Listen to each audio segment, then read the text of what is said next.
কাজ করি ফাঁসানো হয়েছে?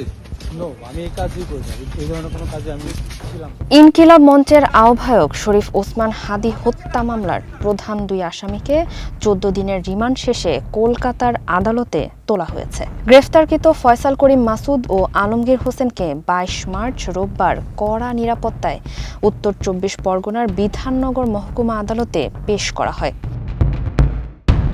এর আগে তাদের শারীরিক পরীক্ষার জন্য হাসপাতালে নেওয়া হয়। তবে রিমান্ড শেষে আদালতে প্রবেশের মুখে গণমাধ্যমের সামনে মুখ খোলেন ফয়সাল। স্পষ্টভাবে জানান তিনি এই হত্যাকাণ্ডের সঙ্গে জড়িত নন এবং তাকে ফাঁসানো হচ্ছে। যদিও পশ্চিমবঙ্গ পুলিশের বিশেষ টাস্কফোর্স এসটিএফ সূত্রে জানা গেছে, রিমান্ড চলাকালীন তারা হাদিকে হত্যার বিষয়টি স্বীকার করেছিলেন।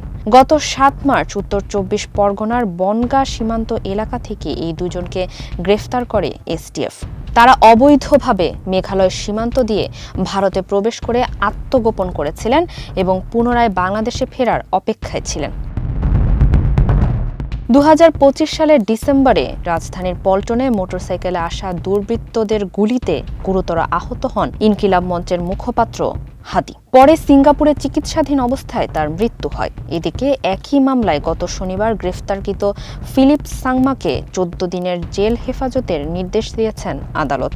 আগামী 3 এপ্রিল তাকে আবারও আদালতে তোলা হবে। ফারিহা আহমেদ, মানবকণ্ঠ।